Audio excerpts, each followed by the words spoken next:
हमारा नाम तो रामकृष्ण सावत है। हम तो निरीह ब्राह्मण हैं, ब्रह्मचारी हैं। हाँ, जम्मू के रहने वाले हैं, उस वजह से भाषा में थोड़ी कश्मीरी झलक है, लेकिन हम वो नहीं है जो बताया जा रहा है। ये देखिए हमारा आधार कार्ड और वोटर ID कार्ड।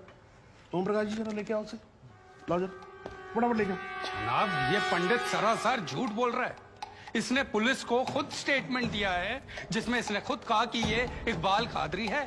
कंधे के ऊपर उत्तर प्रदेश पुलिस के 2 स्टार लगा रखे। इतना मालूम नहीं है कि पुलिस को दी गई स्टेटमेंट कोर्ट में एडमिसेबल नहीं है। जनाब, ये इंसान एक ट्रेंड मिलिटेंट है। नकली आधार कार्ड बनाना कोई मुश्किल काम नहीं है, आप अच्छी तरह जानते हैं। और फहीम भट्ट भी इसको आइडेंटिफाई कर चुके हैं।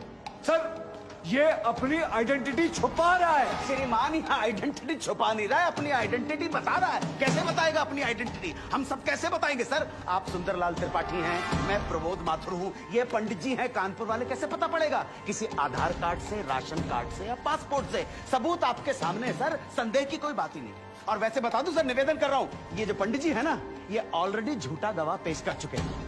बार एसोसिएशन ने इनका लाइसेंस रद्द कर दिया। चंद घंटों के मेहमान है ये वकीलगिरी से सर, इनकी बात को सीरियसली नहीं लिया जाए। माथुर साहब, चंद घंटे तो है ना, लड़ लूं ना तब तक तो लड़ सकता हूँ ना। जॉली साहब, ये देखो यार, कोर्ट में लड़ने वड़ने की बात मत करो आप। नहीं, माथुर साहब एकदम ठीक बोल रहे हैं। मुझे लगता है पुलिस से कोई गलती हो गई है। बाबा जी सॉरी, आप जा सकते हो। एक मिनट जॉली जी, आप वहीं रुके। एक मिनट सर, मैं आपसे हाथ जोड़ के विनती करता हूँ, मैं इससे कुछ सवालात करना चाहता हूँ। मैं बड़ी मुश्किल से इसको लेके आया हूँ। मैं एक मौका मुझे दे दीजिए। नहीं, आपने क्या कहा था? अभी ऑटो बस कुछ नहीं मिलने वाला, एक मौका। 1 मिनट आप चिल्लाना बंद करोगे जरा? 2 मिनट चुप रहोगे आप? गलती हो, 2 मिनट चुप रहो।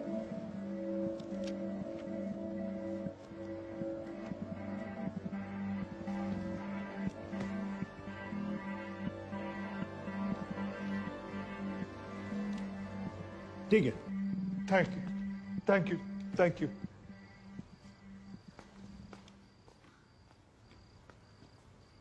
तो आप निरी ब्राह्मण ब्रह्मचारी, तो फिर धर्म का बड़ा ज्ञान होगा आपको। अवश्य है। मैं भी कान्यकुब्ज ब्राह्मण हूं,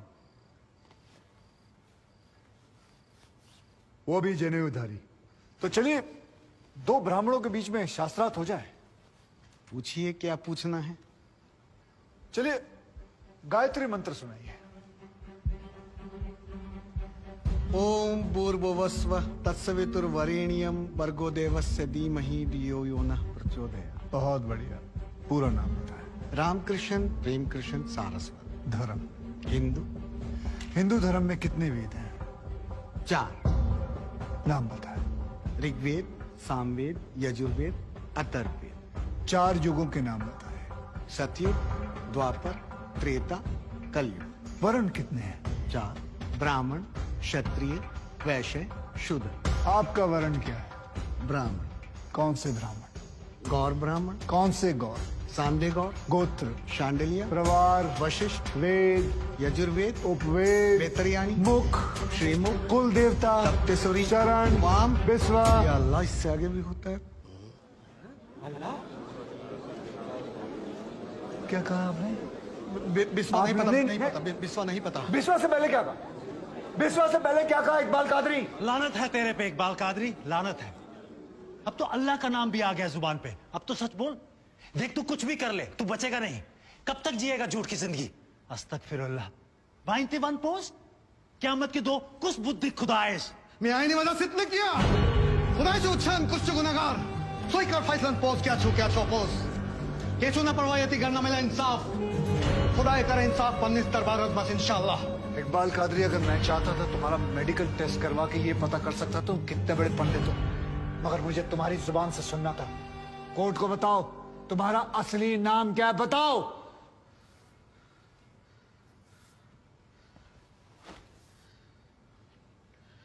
जज साहब, मेरा नाम मोहम्मद इकबाल कादरी है। मुझे सिंह साहब ने अरेस्ट किया था। मैं उनकी कस्टडी में था, लेकिन उन्होंने मुझे कोर्ट में पेश नहीं किया। मैं जानता था कि वो मेरा एनकाउंटर करने वाले हैं। एक दिन मौका देखकर मैंने उनसे कहा कि अगर वो मुझे जाने देंगे तो मेरे आदमी उन्हें बहुत सारा पैसा देंगे, और उन्होंने मेरी बात मान ली। इसे लेके कहाँ जा रहे हैं? सिंह साहब ने आजाद कर दिया है। जा रहा आजा। सिंह साहब को कितने पैसे दिए? 50 लाख, 25 लाख एडवांस और 25 एनकाउंटर के बाद। आई ऑब्जेक्ट श्रीमान।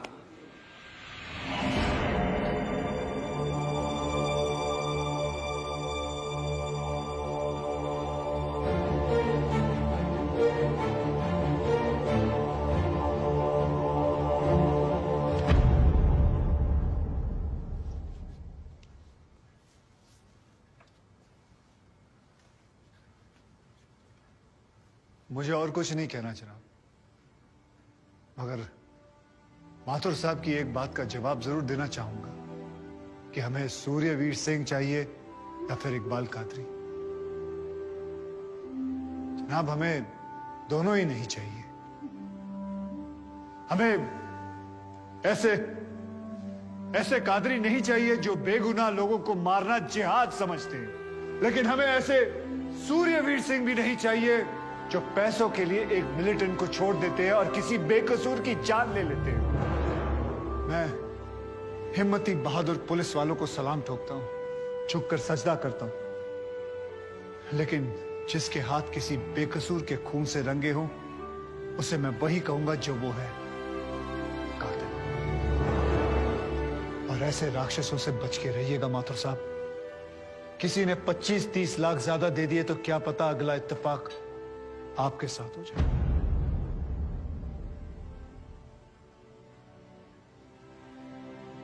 अंत में सिर्फ इतना ही कहना चाहूंगा कि इस दुनिया के सबसे बड़े जाहिल ने कहा था कि इश्क और जंग में सब कुछ जायज है, क्योंकि अगर ऐसा है तो फिर बॉर्डर पर सिपाहियों के सर काटने वाले भी जायज है और जवान लड़कियों पर एसिड फेंकने वाले आशिक भी, क्योंकि अगर ऐसा है तो फिर इकबाल कादरी भी जायज है और सूर्यवीर सिंह भी। अब आप ही तय करें जनाब कि ये दोनों जायज है या फिर दोनों नाजायज।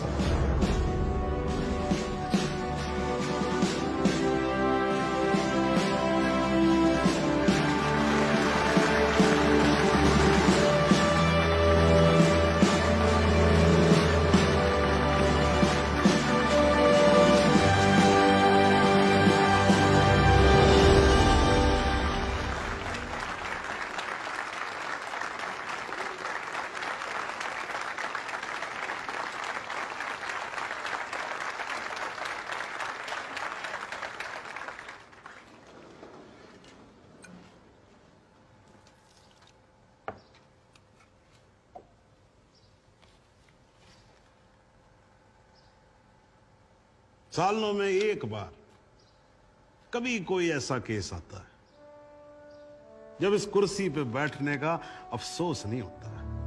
नहीं तो जी मैं तो रोज ही कोर्ट आता हूं, बैठा रहता हूं कोर्ट के अंदर, घड़ी की तरफ देखता रहता हूं कि कब 6 बजे और कब मैं उठ के घर चला जाऊं। क्या करें जी, न्यायपालिका की हालत ही कुछ ऐसी है। ये देखो जी, ये अंधेरे बदबूदार कमरे जिन्हें कोर्ट कहा जाता है, भाई साहब इसमें हम जैसे जजों का आने का मन नहीं करता। आम जनता की बात तो क्या करें। हाँ जी माथुर साहब, ठीक बोल रहा हूं ना मैं तो 3 करोड़ से ज्यादा केसेस पेंडिंग है इस देश के अंदर, और कुल मिलाकर जज कितने? 21,000। यानी देखा जाए तो 1 लाख लोगों पर एक जज। डेट पे डेट पड़ती रहती है। हाँ जी, लोग आते रहते हैं, हताश होकर घर जाते रहते हैं। लेकिन फिर आज भी हिंदुस्तान में जब कहीं 2 लोगों के बीच में झगड़ा होता है ना, कोई विवाद होता है, तो एक दूसरे से क्या कहते हुए पाए जाते हैं? I will see you in court. क्यों करते हैं भाई लोग ऐसा? हाँ जी, क्योंकि आज भी लोग भरोसा करते हैं, न्यायपालिका पे। उनको भरोसा होता है कि अगर सरकार उनकी बात नहीं सुनेगी, प्रशासन उनकी बात नहीं सुनेगा, पुलिस उनकी बात नहीं सुनेगी, तो कोर्ट सुनेगी उनकी बात, सुनेगी और न्याय देगी। भाई साहब, इस कुर्सी पे बैठा मेरे जैसा हर आदमी, उसका यह कर्तव्य बनता है कि तो वो इस भरोसे को ना टूटने दे। इस कोर्ट में पेश किए गए सभी गवाह और एविडेंसेस एक बात तो एकदम साफ हो जाती है कि 13 अगस्त को गोमती नदी के पुल पे जो भी हुआ वो अचानक होने वाला एनकाउंटर नहीं था, बल्कि एक सोची समझी साजिश के तहत की जाने वाली हत्या थी। इसलिए ये कोर्ट इंस्पेक्टर सूर्यवीर सिंह और उनके सभी साथियों को आईपीसी सेक्शन 302, 201, 182 और 340 के तहत हत्या, एविडेंस मिटाने, कोर्ट को गुमराह करने और झूठे सबूत पेश करने का दोषी मानते हुए लाइफ इम्प्रिजनमेंट की सजा सुनाती है। और ये कोर्ट शहीद कांस्टेबल बलदेव सिंह भदौरिया के पुत्र राम कुमार भदौरिया को तुरंत रिहा करने का आदेश भी देती है।